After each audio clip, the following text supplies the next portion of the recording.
শুধু বাংলাদেশে আন্দোলন না, আমাদের জর্ডানে অনেক আন্দোলন হচ্ছে। কেন আমাদেরকে নেট দেওয়া হচ্ছে না? কেন আমরা আমাদের বাংলাদেশে মা বোনদের সাথে কথা বলতে পারতেছি না?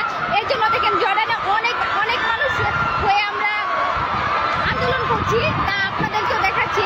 শুধু আমরা বাংলাদেশে থাকতে পারতেছি না, যুদ্ধ করতে পারছি না, বিধায় আমরা এখানে আন্দোলন করতেছি।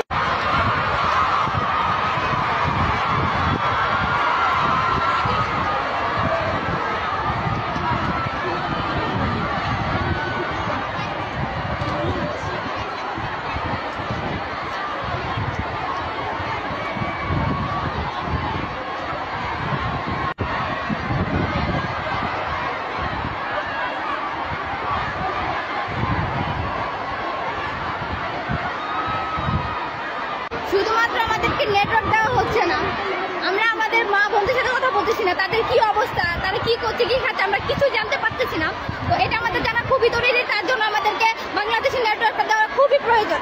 বাংলাদেশের নেটওয়ার্ক সব বন্ধ করে দিয়েছে, যেন আমরা কারোর খোঁজ খবর না নিতে পারি। তারা আমাদের ভাই বোনদেরকে মেরে রাজগুম করে ফেলতেছে, আমরা কিছু জানতে পারতেছি না।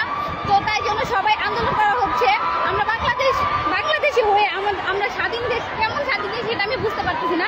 আমি আজ খুবই লজ্জাজনক ভাবে কথাটা বলতেছি যে আমরা যে বাংলাদেশের মানুষ, আমরা যে বাংলাদেশের নাগরিক, এটা আমাদের স্বাধীন দেশ। কেমন স্বাধীন দেশ এটা? এটা কেমন স্বাধীন দেশ হলো?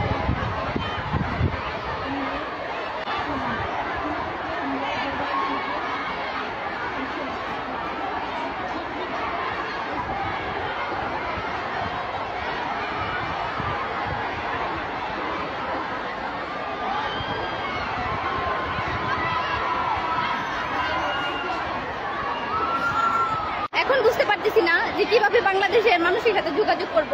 তো কেউ কিছু জানলে অবশ্যই আমাদেরকে একটু জানাবেন যে অ্যাকচুয়ালি কিভাবে যোগাযোগ করা যায়, কিসের মাধ্যমে যোগাযোগ করতে পারবো। অ্যাকচুয়ালি সবাই পাগল হয়ে গেছে, যাবত 3 দিন ধরে কথা হইতেছে না, কোনো নেটওয়ার্কই পাইতেছে না বাংলাদেশে। আব্বু আম্মুর সাথে কারোর সাথে কথা বলা হইতেছে না। তো সবাই একটু দোয়া করবেন।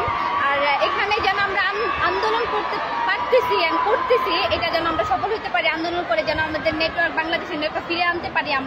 আমরা জর্ডানে সবাই একাত্ম হয়ে গেছে। এখানে সবাই একসাথে হয়ে আন্দোলন করতেছি। সবাই দোয়া করেন যেন এই আন্দোলনের মাধ্যমে যেন বাংলাদেশের নেটওয়ার্কটা ফিরে আসে, আমরা যেন ফিরে আনতে পারি। তো এটাই সবাই দোয়া করবেন আমাদের জন্য। আর আমরা যত সাথে আমরা চেষ্টা করতেছি যে আমরা বাংলাদেশের মাটিতে হয়তো বা আমরা আপনাদের সাথে যুদ্ধতে নামতে পারতেছি না, বাট আমরা এখানে করতেছি। এখানে আমরা করতেছি আমাদের বাঙালি ভাই বোনদের জন্য করতেছি। তো এখানে খুবই ঝামেলা হয়ে যাইতেছে, কেউ কারোর কথা শুনতেছে না। সবাই শুধু একটাই, বিচার চাই, বিচার চাই। আমরা আসলে বিচার চাই। আর আমরা এখন থেকে অ্যাকচুয়ালি সবাই এটাই মনে করবো যে সরকার পাল্টাতে হবে। এমন সরকার থাকলে এই জীবনে আর শান্তি পাবেন না এই দেশে। আর এটা কখনো স্বাধীন দেশ ছিলই না। ঠিক আছে, আপনি কি আমি কি রাজাকার? আমরা কি আগের জন্মে রাজাকার ছিলাম? এখনই কি আমাদের গায়ে লেখা আছে আমরা রাজাকার? আমরা 3 জন্ম পরে জন্ম নিছি, ঠিক আছে? এখন কি আমরা রাজাকার হয়ে গেলাম? হ্যাঁ, তখন কি আমরা যুদ্ধ করেছিলাম? আচ্ছা, আমরা সাধারণ মানুষ, এই বলে কি আমরা পড়ালেখা করে আমরা চাকরি পাবো না, বড় উঠতে পারবো না? হ্যাঁ, আমার কথা বাদ দিলাম, আপনার কথা বাদ দিলাম। যারা বাংলাদেশে ভাই বোনরা পড়ালেখা করতেছে, আমাদের ভাই বোনরা পড়ালেখা করতেছে, আমরা সাধারণ ঘরের বৃথায়, এই জন্যই কি আমরা চাকরি পাবো না? আমরা রাজাকার? আমাদের বাবা আমাদের দাদা যুদ্ধ অংশগ্রহণ করে নাই, এই জন্য আমরা রাজাকার হয়ে গেলাম?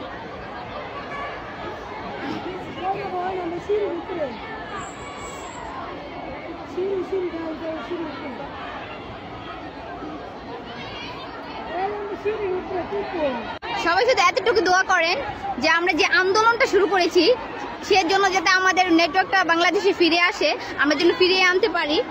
এই যুদ্ধে যেন আমরা সফল হতে পারি। ঠিক আছে, আমরা বাংলাদেশে হয়তো বা করতেছি না, বাট আমরা জর্ডানে করতেছি। আর আপনারা যারা সৌদি, কুয়েত, যারা দুবাইতে আছেন, আশা করি সবাই আপনার এইভাবে এই আন্দোলনটা করবেন, যাতে করে আমাদের বাংলাদেশের নেটওয়ার্কটা ফিরে আসে, যাতে করে আমাদের এই যে দেশ আমরা আছি সেই দেশের সরকার আমাদের একটু হেল্প করে। এখানে অনেক মানুষ, ওইদিকে অনেক মানুষ, বাট দেখা যাইতেছে না। আমি দেখানোর চেষ্টা করতেছি। এখানে প্রচুর পরিমাণের মানুষ, যে কারণে আমি ভালোভাবে কথা বলতে পারতেছি না। তো আমি যতটুকু পারতেছি আপনাদেরকে দেখানোর জন্য যে দেখেন আমাদের প্রবাসী ভাই বোনেরাও পাওয়ারফুল কম না। এখানে প্রচুর মানুষ, যে কারণে ভালোভাবে কথা বলতে পারতেছি না। জাস্ট এতটুকু আপনাদেরকে বলবো যে আপনারা আমাদের জন্য দোয়া করবেন, যে আন্দোলনটা আমরা শুরু করেছি সেটা যেন আমরা বাংলাদেশের নেটওয়ার্কটা ফিরিয়ে আনতে পারি। আল্লাহ হাফেজ, পরে ভিডিওতে দেখা হবে আবার।